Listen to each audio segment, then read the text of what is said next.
Hello friends, कैसे हैं आप सब लोग। चलिए आज हम स्टार्ट करने जा रहे हैं अपनी क्लास नंबर 35 और पार्ट 2।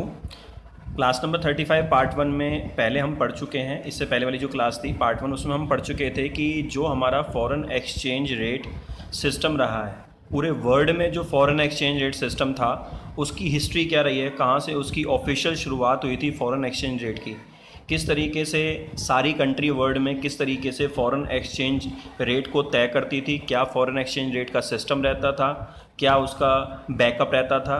ठीक है, तो मैंने बेसिकली क्लास नंबर 35 पार्ट 1 में मैंने पूरा फॉरेन एक्सचेंज सिस्टम की हिस्ट्री के बारे में बताया है। तो वहाँ जाके आपको पूरी उसकी हिस्ट्री पता चल जाएगी कि फॉरेन एक्सचेंज रेट सिस्टम कैसे शुरू हुआ और कहाँ तक पहुँचा। तो मैंने बेसिकली क्या किया है, जो हमारे इंडिया की फॉरेन एक्सचेंज रेट की हिस्ट्री रही है वो 3 पार्ट में डिवाइड की है। ठीक है, मैंने 3 हिस्सों में उसको डिवाइड किया है अकॉर्डिंग टू देयर नेचर। तो सबसे पहला जो हमारा एक्सचेंज रेट सिस्टम रहा था 1947 में, जब देश आज़ाद हुआ था और देश ने इंटरनेशनल लेवल पर जाकर मार्केट में ट्रेडिंग करना शुरू किया था, तो उस समय हमारा फिक्स्ड एक्सचेंज रेट सिस्टम था। फिर उसके बाद आया फ्लेक्सिबल एक्सचेंज रेट सिस्टम और फिर उसके बाद आया managed floating exchange rate system. ये 3 टाइप रहे हैं हमारे एक्सचेंज रेट सिस्टम के। ठीक है, फ्लेक्सिबल एक्सचेंज रेट सिस्टम जो था वो बेसिकली 2 पार्ट में डिवाइड था। एक है 1947 से 1970 तक का, उस समय थोड़ा फ्लेक्सिबल एक्सचेंज रेट सिस्टम कुछ और हुआ करता था। फिर 1971 से 1991 तक भी आपका फ्लेक्सिबल ही रहा, लेकिन उसमें थोड़ा सा बदलाव किया गया। फिर उसके बाद 1991 से लेकर 1993 तक हमारा फ्लेक्सिबल एक्सचेंज सिस्टम आ गया, फिक्स को छोड़ के फ्लेक्सिबल आ गया 93 तक। और 93 के बाद 1994 से लेकर अब तक हमारा जो सिस्टम चल रहा है वो मैनेज फ्लोटिंग एक्सचेंज रेट चल रहा है। Managing floating exchange rate basically बहुत सिंपल है, जो हमारा फ्लेक्सिबल एक्सचेंज रेट सिस्टम रहा करता था और जो हमारा फिक्स सिस्टम रहा करता था, ये उसका कॉम्बिनेशन है। मैंने देखिए मेंशन भी किया हुआ है कि manage floating exchange rate system क्या था। It is a hybrid system. Hybrid मतलब ये एक ऐसा सिस्टम था जिसने अपने अंदर सारे सिस्टम को लिया हुआ था। मतलब देखिए इसमें फिक्स्ड एक्सचेंज रेट सिस्टम भी था थोड़ा बहुत, जो सबसे पहले जहाँ से हमारी शुरुआत हुई थी, और फिर हमारा फ्लेक्सिबल एक्सचेंज रेट सिस्टम था। तो उसके बाद दोनों को मिला के गवर्नमेंट ने मैनेज फ्लोटिंग रेट सिस्टम को स्टार्ट किया था 1994 से लेकर अब तक जो चलता आ रहा है। अभी भी हमारे कंट्री में मैनेज फ्लोटिंग रेट सिस्टम है और बाकी कंट्रीज़ में भी यही है। ठीक है, तो चलिए हम शुरुआत करते हैं। सबसे पहले 1947 से लेकर 1970 तक का जो फिक्स्ड एक्सचेंज रेट सिस्टम रहा था वो कैसा रहा था। तो सबसे पहले मैं आपको ना थोड़ा सा फिक्स्ड एक्सचेंज रेट सिस्टम के बारे में एक छोटी सी एक बात बता दूं। फिक्स्ड एक्सचेंज रेट सिस्टम का मतलब ये होता है कि एक कंट्री ने जब दूसरी कंट्री के साथ अपनी करेंसी को लेकर जो रेट तय कर लिया, जैसे मान लीजिए अगर मैं कहता हूँ कि डॉलर का रेट आज क्या है, मान लीजिए 65 रुपीज़ है। $1 इज इक्वल टू 65 रुपीज़। अगर आपको डॉलर चाहिए, $1 चाहिए, तो आपको 65 रुपीज़ बैंक में जमा कराने पड़ेंगे। ठीक है, अब मान लीजिए ये 65 रुपीज़ पूरे साल 65 रहता है, चेंज ही नहीं होता। आपने यूएसए के साथ टाई अप कर लिया, एग्रीमेंट कर लिया कि हमारा ₹1, हमारा 65 रुपीज़ $1 के बराबर रहेगा, इसमें कोई बदलाव नहीं आएगा, चाहे कैसी भी सिचुएशन आ जाए। 1-2% का माइनर सा फ़र्क आ सकता है, 65 से 63 हो सकता है, या फिर आपका 67 हो सकता है, लेकिन ऐसा नहीं होगा कि 65 से 60 पे पहुंच जाए या 55 पे पहुंच जाए या 65 से 75 पहुंच जाए। ऐसा बिल्कुल नहीं होगा, रेट बिल्कुल सेम रहेगा, 1-2% का फ़र्क रहेगा। तो जब एक एग्रीमेंट करके जब 2 कंट्री आपस में किसी रेट को डिसाइड कर लेते हैं तो उसे फिक्स्ड एक्सचेंज रेट सिस्टम बोलते हैं। तो 1947 से लेकर 1970 तक का जो फिक्स एक्सचेंज रेट सिस्टम था उसमें बेसिकली जो एक्सचेंज रेट तय किया जाता था, जैसे मान लीजिए आज डॉलर का एक्सचेंज रेट क्या है, 65 रुपीज़ इज इक्वल टू $1। तो ये 65 रुपीज़ इज इक्वल टू $1 ये डिसाइड कैसे हुआ। ठीक है, तो एक पैरामीटर रखा जाता है, एक स्टैंडर्ड सेट किया जाता है, एक मेथड यूज़ किया जाता है जिसके बेसिस पर ये रेट डिसाइड होते हैं। तो उस समय जो 1947 में जब ये रेट डिसाइड हुए थे फिक्स एक्सचेंज रेट सिस्टम, तो उस समय गोल्ड को बीच में रखा गया था। दोबारा सुनिए, 1947 में जब फिक्स्ड एक्सचेंज रेट सिस्टम चल रहा था तो उस समय गोल्ड को बीच में रखा गया था। और गोल्ड को बीच में रखने का रीज़न क्या होता था, वो रीज़न ये होता था कि 1947 या उससे पहले के टाइम पर, 1947 की बात या 1947 से पहले जो कंट्रीज़ आपस में ट्रेडिंग करती थी, उन कंट्रीज़ को एक दूसरे कंट्री की करेंसी पे बिलीव नहीं होता था। वो सिर्फ करेंसी को एक कागज़ का टुकड़ा मानते थे, कोई प्रूफ नहीं मानते थे कि भाई ये करेंसी अपने आप में एक वैल्यू भी रखती है। तो इसीलिए लोग क्या करते थे, जब एक दूसरे के साथ ट्रेडिंग करते थे, एक कंट्री दूसरे कंट्री के साथ ट्रेडिंग करती थी तो एक दूसरे को गोल्ड एक्सचेंज करती थी। ठीक है, मैंने यूएसए से कुछ परचेज़ किया तो मैंने उनको गोल्ड दे दिया, यूएसए ने हमारी कंट्री से कुछ परचेज़ किया तो उन्होंने हमें गोल्ड दे दिया। तो गोल्ड को बेस बनाया जाता था, गोल्ड की वैल्यू को डिसाइड करके रेट ऑफ एक्सचेंज सेट किया जाता था। अगर बाई चांस एक कंट्री दूसरी कंट्री के पास अगर करेंसी पहुंच भी जाती थी तो उन करेंसी के बदले में बाद में वो गोल्ड भी एक्सचेंज करा सकते थे। तो चलिए समझने की कोशिश करते हैं। जैसे मान लीजिए अगर हम बात करते हैं 1947 की, तो उस समय हमारा जो 1 रुपया था, ध्यान से समझिए, हमारा जो 1 रुपया था वो 0.2686 ग्राम ऑफ गोल्ड के बराबर था। मतलब हमारा 0.2686 ग्राम गोल्ड जो था उसकी वैल्यू जो थी 1 रुपये थी, 1 रुपये के बराबर थी।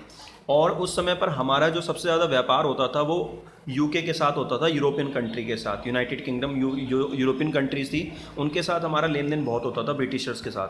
तो उस समय जो पाउंड का रेट था गोल्ड के बराबर वो था 3.58 ग्राम ऑफ गोल्ड। तो वहाँ के यूके का 1 पाउंड 3.58 ग्राम ऑफ गोल्ड के बराबर था। तो अगर हम गोल्ड को बेस बना के एक्सचेंज रेट सिस्टम तय करें तो एक्सचेंज रेट सिस्टम बनता था 1 pound is equal to 13.33 rupees. मतलब अगर गोल्ड को बीच में रखा जाए तो हमारा 13 रुपये 33 पैसे 1 पाउंड के बराबर था अगर हम गोल्ड का रेट देखें उस समय पर। देखिए ये वर्क ऐसे करता था उस समय पर जब ये गोल्ड वाला सिस्टम था तो currency was packed with gold. देखिए मैं लिखा हुआ है पैक्ड विद गोल्ड। पैक्ड का मतलब होता है फिक्स। तो करेंसी जो थी वो गोल्ड पे फिक्स थी। तो हमारा एक जो 13 रुपये 33 पैसे था वो 1 पाउंड के बराबर था। मतलब दोनों करेंसी का जो रेट तय किया गया था वो 3.5 ग्राम ऑफ गोल्ड के बराबर तय किया गया था। अब इसको समझते हैं ये वर्कआउट कैसे करता था। जैसे मान लीजिए कि एक पर्सन ए जो इंडिया में रहता है, जो बी है वो यूके में रहता है। अब ए ने क्या किया, बी को एक्सपोर्ट किया 130 kg राइस। मतलब बी ने क्या किया, ए कंट्री से, इंडिया से 130 किलोग्राम चावल खरीदे और चावल का जो रेट था वो 13 रुपये था। इसका मतलब ये हो गया कि 13 रुपये अगर 1 केजी 13 रुपये चावल है और 130 किलोग्राम अगर बी ने राइस खरीदा है तो बी को ए को जो पेमेंट करनी है वो पेमेंट करनी है कितने रुपए, 130 रुपये, 130 रुपये पेमेंट करनी है। हाँ ठीक है, 130 रुपये पेमेंट करनी है। तो इसका मतलब अब बी को पता है कि भाई हमारा 1 पाउंड 13 रुपये के बराबर है। इसका मतलब 130 रुपये कितने पाउंड के बराबर हो गया, 10 पाउंड के। तो बी क्या करेगा, ए को 10 पाउंड दे देगा। अब बी के पास पाउंड आ गया। तो मैंने अभी क्या था कि लोग उस समय की जो कंट्रीज़ थी वो एक दूसरे की करेंसी पे बिलीव नहीं करती थी। तो अब यहाँ पर ए क्या कर सकता है, उस 10 पाउंड को अगर ए चाहे तो सपोज़ मैंने जैसे एग्जांपल दिया होगा कि 4 पाउंड वो अपने पास रख ले। मान लीजिए एग्जांपल के तौर पर कि वो आगे फ्यूचर में ट्रेडिंग करने के लिए 4 पाउंड अपने पास रख ले 10 में से, और 3 पाउंड वो क्या करे, अगर वो चाहता है कि भाई मैं इतना ज़्यादा करेंसी नहीं रखना चाहता तो वो 3 पाउंड को गोल्ड में एक्सचेंज करा सकता है। 3 पाउंड वापस कर दे यूके को और 3 पाउंड के बराबर जो 1 पाउंड का गोल्ड का रेट क्या है 3.58, तो 3 पाउंड्स के बराबर जो गोल्ड है वो यूके से वापस ले ले। ठीक है। और दूसरा, उस समय जो पाउंड था ना, हमारा बेसिकली पाउंड के साथ डीलिंग चलता था, डॉलर के साथ डीलिंग नहीं चलता था। लेकिन अगर हमारे पास 1 पाउंड है तो हम वो 1 पाउंड यूके को दे के यूके से डॉलर भी ले सकते थे, क्योंकि यूके का डॉलर के साथ अपना एक पैगिंग चल रही थी। यूके अपना यूएसए के साथ डीलिंग जब करता था तो यूके के पास पाउंड पड़े होते थे, तो यूके हमें डॉलर भी दे सकता था। तो इसका मतलब उस समय पर हम अपनी करेंसी को पाउंड के साथ, मतलब मान लीजिए हमारे पास अगर पाउंड आ जाता है तो हम वो पाउंड यूके को वापस लौटा के उनसे डॉलर भी ले सकते थे। ठीक है। उसके बाद 1971 से लेकर 1991 तक, 1971 में जो ये आपका गोल्ड वाला सिस्टम था ये बिल्कुल ख़त्म हो गया था। अब आप करेंसी के बदले में करेंसी लौटाकर गोल्ड नहीं ले सकते थे, गोल्ड स्टैंडर्ड बिल्कुल बंद हो गया था।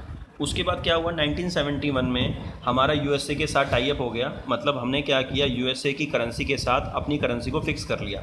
तो अब पहले गोल्ड के साथ हम करेंसी को फिक्स करते थे, अब हम करेंसी को करेंसी के साथ फिक्स करने लग गए।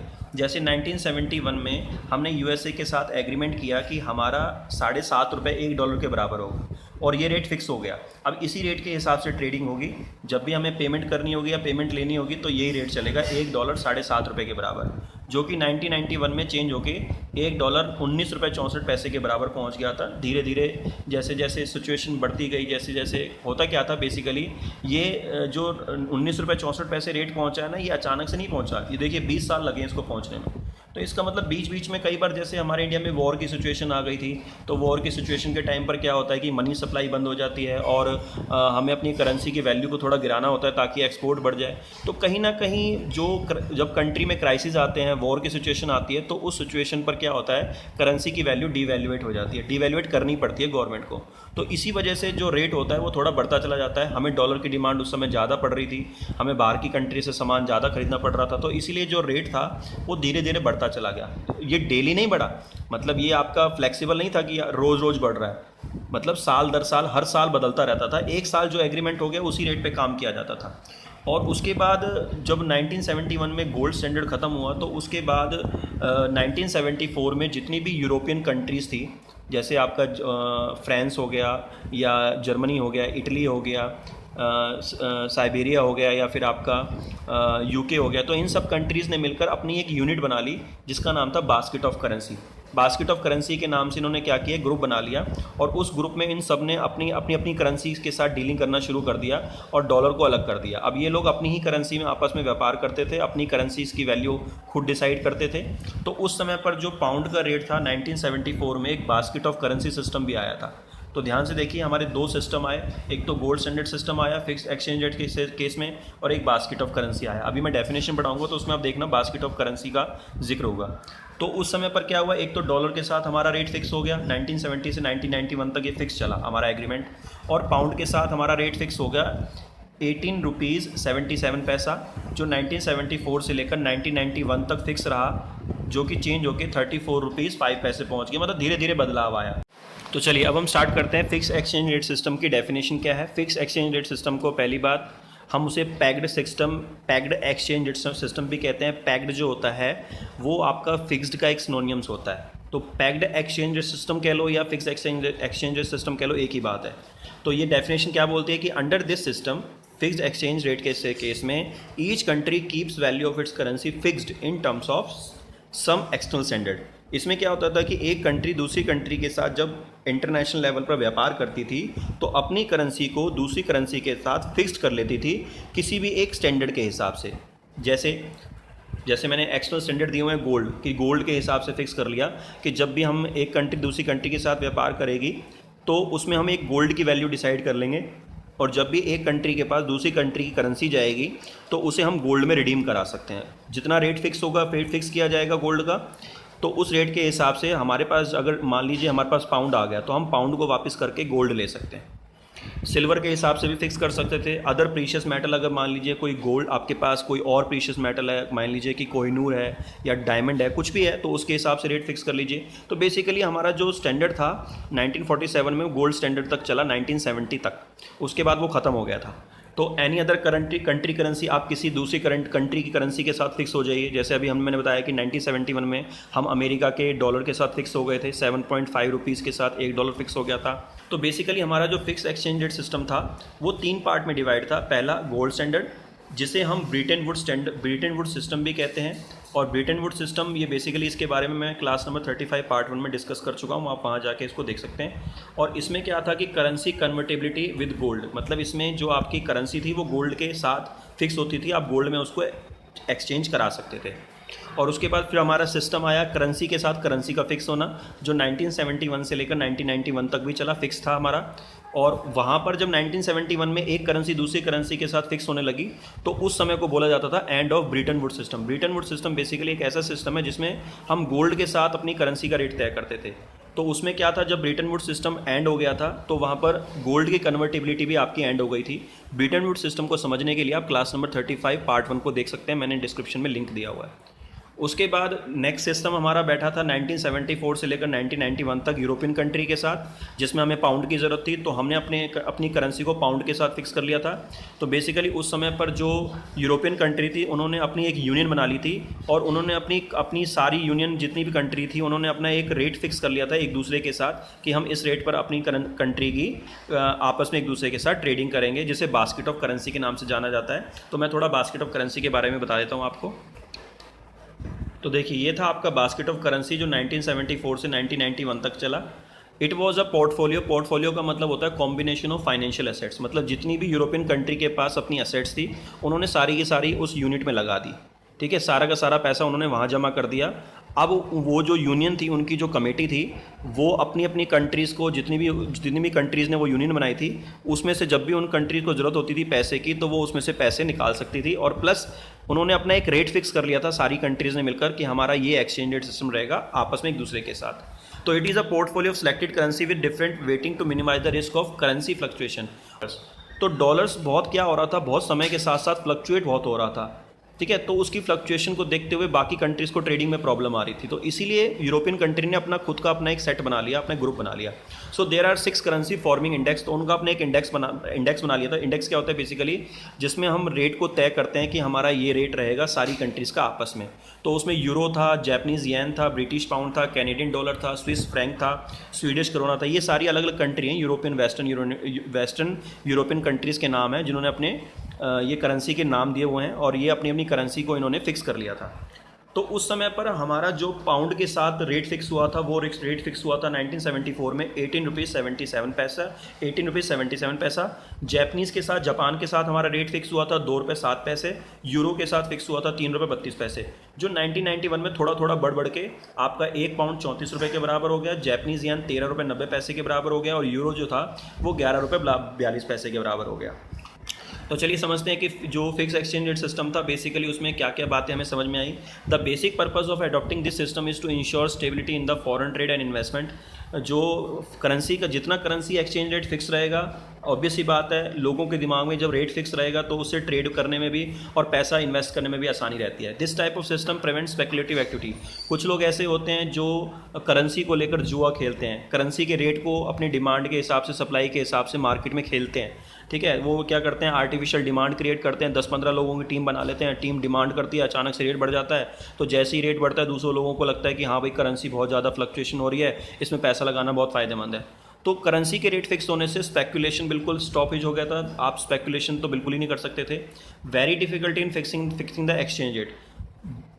देखिए फिक्स जो एक्सचेंज रेट एक बार फिक्स कर दिया जाता था उसमें एक प्रॉब्लम ये रहती थी कि एक्सचेंज रेट को फिक्स करने में बड़ी दिक्कत आती थी, क्योंकि हर साल मतलब जब भी 4-5 साल या 3-4 साल बाद कुछ भी जब कंट्री में कोई भी प्रॉब्लम आती थी, जैसे 1947 के बाद 1962 में इंडो चाइना वॉर हो गया, 1965 में इंडो पाकिस्तान वॉर हो गया। तो पहले, आज तो ऐसा नहीं है, लेकिन पुराने टाइम में बहुत सारे वॉर बहुत हुआ करते थे, कंट्री में अनएम्प्लॉयमेंट बहुत हो जाती थी, कंट्री में पॉपुलेशन बढ़ जाती थी, तो कंट्री को कुछ ना कुछ करना पड़ता था अपने रेट को चेंज करने के लिए। तो इसीलिए जो रेट था वो बहुत ज़्यादा फ्लेक्सिबल करना पड़ता था, फिक्स्ड बड़ी मुश्किल से चलता था।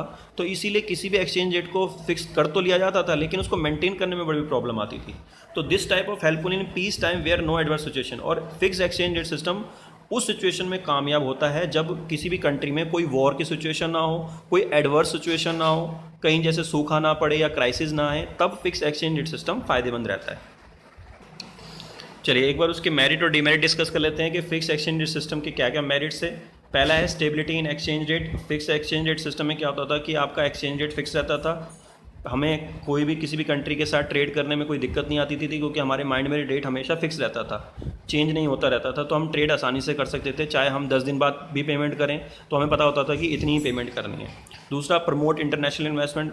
बाहर की कंट्री को जब हमारी कंट्री में पैसा लगाना होता था तो उनको पता होता था कि भाई यही रेट है, इसी रेट पर पैसा लगाएंगे और इसी रेट पर हमें पैसा वापस भी मिलेगा।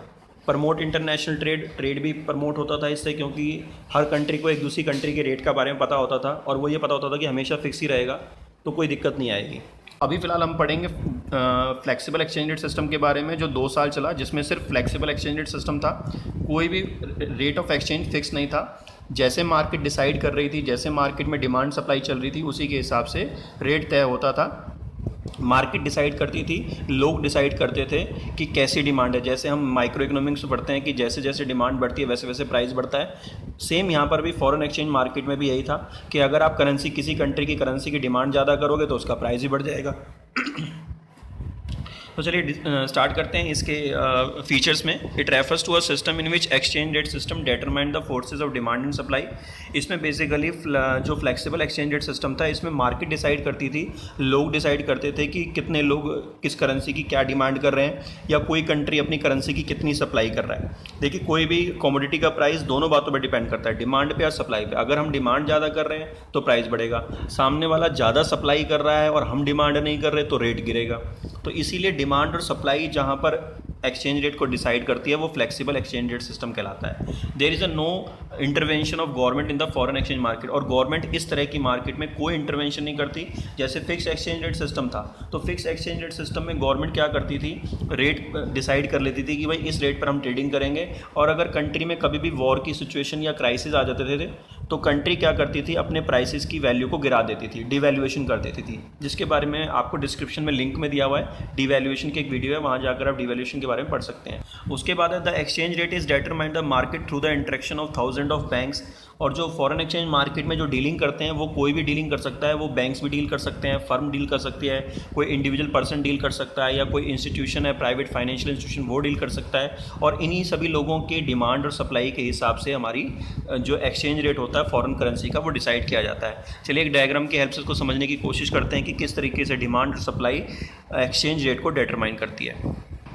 तो यहाँ पे देखिए एक डायग्राम दिया हुआ है। जैसे मान लीजिए अगर हम डिमांड साइड की बात करें, जैसे मान लीजिए यहाँ पर एक प्राइस फिक्स कर दिया गया किसी भी फॉरेन करेंसी का, मान लीजिए 50 रुपये, और जो क्वांटिटी है वो क्यू डिसाइड कर ली, क्यू पॉइंट दिया हुआ है, एक Q1 दिया हुआ है, Q2 दिया हुआ है, Q दिया हुआ है। तो क्यू पॉइंट ये हमारी क्वांटिटी है कि इतनी क्वांटिटी हम फॉरेन एक्सचेंज की डिमांड कर रहे हैं, तो प्राइस बैठ रहा है 50 रुपये।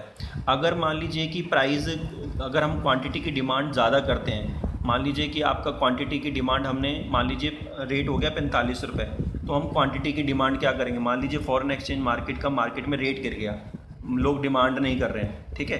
तो कई बार जब ऐसा होता है कि जब किसी भी फॉरेन एक्सचेंज का प्राइस गिर जाता है, करेंसी का रेट गिर जाता है, तो उस केस में क्या होता है, डिमांड बढ़ जाती है। अगर रेट बढ़ जाएगा, मान लीजिए फॉरेन करेंसी का रेट बढ़ गया है, ठीक है, तो हम लोग क्या करेंगे, उसकी डिमांड कम कर देंगे। तो डिमांड का खेल होता है। अगर किसी भी फॉरेन करेंसी के एक्सचेंज रेट गिर जाते हैं तो डिमांड बढ़ जाती है, और एक्सचेंज रेट बढ़ जाएगा तो उस करेंसी की डिमांड क्या होगी, गिर जाएगी।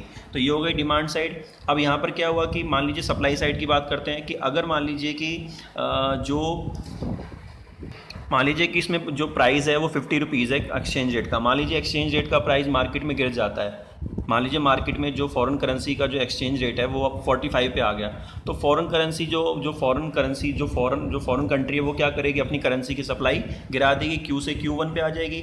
अगर मान लीजिए मार्केट में उसको लगता है कि मैं प्राइस बढ़ा दूंगा, मान लीजिए उसने अपना प्राइस एक्सचेंज रेट बढ़ा दिया, किसी भी फॉरेन करेंसी ने अपना कंट्री की जो करेंसी का प्राइस है वो 55 रुपये कर दिया, तो सप्लाई क्या हो जाएगी, बढ़ जाएगी, क्योंकि प्राइस के बढ़ने से सप्लाई बढ़ती है और प्राइस के गिरने से सप्लाई गिरती है। तो अल्टीमेटली क्या हुआ कि यहाँ पर जो 50 रुपीज़ है वो आपका सेंट्रल पॉइंट है। 50 रुपीज़ एक ऐसा प्राइस आ रहा है यहाँ पे जहाँ पर लोग डिमांड भी कर रहे हैं और कंट्री सप्लाई भी कर रही है। अब हम पढ़ेंगे जो फ्लेक्सिबल एक्सचेंज रेट सिस्टम होता है उसके क्या क्या फ़ायदे होते हैं। पहला, मेंटेन इक्विलिब्रियम लेवल। इससे क्या होता है कि जो इक्विलिब्रियम लेवल है वो बना रहता है। कैसे बना रहता है, मान लीजिए आप डिमांड नहीं कर रहे हैं, सामने वाला सप्लाई कर रहा है, या सामने वाला सप्लाई कर रहा है, आप डिमांड नहीं कर रहे, तो अल्टीमेटली एक ऐसा रेट निकल के आ जाता है जो इक्विलिब्रियम रेट होता है, जहाँ पर डिमांड सप्लाई के बराबर आ जाती है। दूसरा, no need for huge foreign exchange. इस केस में लोग डिमांड कर रहे हैं तो सामने वाला सप्लाई करेगा, सामने वाला सप्लाई कर रहा है तो आप उसी हिसाब से डिमांड करेंगे। तो इसमें किसी भी कंट्री की करेंसी को अपने पास होल्ड रखने की ज़रूरत नहीं है। अब हम बात करते हैं मैनेज फ्लोटिंग रेट सिस्टम की, जिसको हम डर्टी फ्लोटिंग के नाम से जानते हैं। तो it refers to a system in which fixed exchange rate system is determined the market forces. इसमें गवर्नमेंट डिसाइड करती है कि मार्केट के जो फोर्सेज हैं उसी हिसाब से रेट चलता रहे जैसा मार्केट में डिमांड चल रही है। And central bank influence the exchange through the intervention in foreign exchange market. और सेंट्रल बैंक टाइम पर अपने इंटरवेंशन करती रहे फॉरेन एक्सचेंज मार्केट में, रेट को ध्यान रखती रहे कि कहीं रेट बहुत ज़्यादा कम या बहुत ज़्यादा ऊपर ना चले जाएं। तो it is the hybrid of fix exchange rate and flexible exchange system. ये आपका कुछ फिक्स एक्सचेंज रेट मान लो और कुछ आपका फ्लेक्सिबल एक्सचेंज रेट मान लो, उसका थोड़ा एक लुक था, एक नेचर था। अब आप यहाँ पर ये मत समझना कि फिक्स एक्सचेंज रेट सिस्टम यहाँ पर जो थोड़ा बहुत हमने लिया है मैनेज फ्लोटिंग रेट सिस्टम में, तो यहाँ पर फिक्स एक्सचेंज रेट सिस्टम का मतलब वो वाला है जिसमें कि आपका जो रेट होगा वो दूसरी की करेंसी के साथ फिक्स हो जाएगा पूरे साल, या दूसरे के साथ गोल्ड के स्टैंडर्ड के हिसाब से फिक्स हो जाएगा। तो in this system central bank intervenes in the foreign exchange market to restrict the fluctuation in the exchange rate within the certain limit. मतलब एक लिमिट तक गवर्नमेंट कोशिश करती है कि फ्लक्चुएशन होता रहे, 60 से 65 रुपये के बीच में जितना होना है होता रहे, डेली ऊपर जाए नीचे जाए कोई दिक्कत नहीं, लेकिन 60 से बिल्कुल नीचे नहीं आना चाहिए, 65 से ऊपर नहीं जाना चाहिए। तो this aims to keep the exchange rate close to the desire target. Government कोशिश करती है कि हमारा जो डिज़ायर टारगेट है उसी टारगेट में एक्सचेंज रेट बना रहे। For this central bank maintain the reserve of foreign exchange. और इसीलिए गवर्नमेंट क्या करती है, एक बहुत बड़े अमाउंट पर फॉरेन एक्सचेंज रिजर्व मेंटेन करके रखती है अपने पास। डॉलर, पाउंड, जापानीज़ येन या फिर चाइनीज़ करेंसी, जो भी करेंसी है अपने पास करेंसी का रिजर्व मेंटेन करके रखती है। चलिए इसे एक एग्जांपल से समझने की कोशिश करते हैं। जैसे मान लीजिए कि सेंट्रल बैंक ने ये डिसाइड किया कि हमारी करेंसी, डोमेस्टिक करेंसी का जो एक्सचेंज रेट है वो 60 रुपीज़ के आसपास रहना चाहिए डॉलर के, मतलब जो डॉलर का रेट है वो 60 रुपीज़ के आसपास रहना चाहिए। एंड एज्यूम दैट, और आरबीआई ने एज्यूम किया कि अगर बाई चांस रेट थोड़ा बहुत ऊपर नीचे भी होता है तो हम उसको टॉलरेट कर सकते हैं 59 रुपीज़ 75 तक, और या फिर 60 रुपीज़ 25 पैसे तक, मतलब 59 रुपये 75 पैसे तक अगर नीचे फ्लक्चुएट होता है या ऊपर 60 रुपये 25 पैसे तक जाता है तो हम टॉलरेट कर लेंगे। लेकिन अगर रेट 59 रुपये 75 पैसे से नीचे गया या 60 रुपये 25 पैसे से ऊपर गया तो हम मार्केट में आके अपनी डिमांड और सप्लाई के अकॉर्डिंग उसे क्या करेंगे, मेंटेन करने की कोशिश करेंगे कि वो 59 रुपये 75 पैसे के ऊपर और 60 रुपये 25 पैसे के नीचे ही रहे। तो if there is excess demand for rupees, मान लीजिए कि रुपीज़ की डिमांड मार्केट में बढ़ जाती है और डॉलर की डिमांड गिर जाती है, तो the value of rupees below the level of 59.75 dollar पर डॉलर। इसका मतलब अगर मार्केट में हमारी करेंसी की डिमांड हो जाती है और डॉलर की डिमांड गिर जाती है तो हमारी करेंसी क्या हो जाएगी, एप्रिशिएट हो जाएगी। एप्रिशिएट होने के केस में हमारा एक्सचेंज रेट जो होगा वो नीचे गिर के आ जाएगा 59 रुपये 75 पैसे के नीचे। तो गवर्नमेंट क्या करेगी, मार्केट में क्या करेगी, डिमांड को क्रिएट करेगी, मार्केट में ज़्यादा से ज़्यादा डॉलर की डिमांड करेगी, उसको खरीदने की कोशिश करेगी। जिससे क्या होगा, जब गवर्नमेंट डिमांड करेगी, डॉलर को खरीदने की कोशिश करेगी तो रेट अपने आप क्या हो जाएगा, हाई हो जाएगा, और वो 59 रुपये 75 पैसे से जो नीचे गया है वो दोबारा 59 रुपये 75 पैसे तक आ जाएगा। दूसरी कंडीशन ये है, if there is excess supply of rupees, अगर मान लीजिए मार्केट में बहुत ज़्यादा रुपीज़ की सप्लाई चली जाती है, the value of rupees rises above the level of rupees 60.25। अगर मार्केट में बहुत ज़्यादा रुपीज़ चले जाते हैं, हमारी इंडियन करेंसी बहुत ज़्यादा मार्केट में चली जाती है, तो बाहर की कंट्री जो है वो हमारी करेंसी की डिमांड नहीं करेगी और हमारी कंट्री में बाहर की कंट्री की डिमांड बढ़ जाएगी। तो उससे होगा क्या कि हमारी कंट्री डेप्रिशिएट होना शुरू हो जाएगी, क्योंकि मार्केट में जितनी ज़्यादा करेंसी जिस कंट्री की फ्लोएट हो जाती है, जितनी करेंसी मार्केट में जिस कंट्री की ज़्यादा चली जाती है, फिर उसकी डिमांड नहीं रहती, उसकी फिर जो एक्सचेंज रेट प्राइस होता है वो बढ़ना शुरू हो जाता है, एप्रिशिएट होना शुरू हो जाता है। तो मान लीजिए कि अगर हमारी करेंसी का प्राइस एप्रिशिएट होना शुरू हो गया है, मतलब डॉलर की डिमांड बढ़ गई है, हमारी करेंसी की डिमांड गिर गई है, तो उस केस में जो एक्सचेंज रेट होगा वो हाई चला जाएगा, 60 रुपीज़ 25 पैसे से ऊपर चला जाएगा। तो उस केस में गवर्नमेंट क्या करेगी, जितना भी मार्केट में उनके पास डॉलर है, गवर्नमेंट के पास जितना भी डॉलर रखा होगा वो बार बार डॉलर को मार्केट में सेल करने की कोशिश करेगी। जब ज़्यादा से ज़्यादा अमाउंट में गवर्नमेंट डॉलर को सेल करने की कोशिश करेगी, दूसरी कंडीशन की बात कर रहा हूँ, तो वहाँ पर जितना ज़्यादा मार्केट में डॉलर सेल होगा उतनी ज़्यादा उसकी जो सप्लाई है वो मार्केट में बढ़ जाएगी और उसकी डिमांड ऑटोमेटिक गिर जाएगी। तो उससे क्या होगा, प्राइस फिर धीरे धीरे आके नीचे पहुँच जाएगा 60 रुपये 25 पैसे के आसपास। तो ये था आपका आज का टॉपिक क्लास नंबर 35 पार्ट 2, जिसमें हमने टाइप्स ऑफ फॉरेन एक्सचेंज पढ़ा कि कितने टाइप्स के फॉरेन एक्सचेंज रेट होते हैं।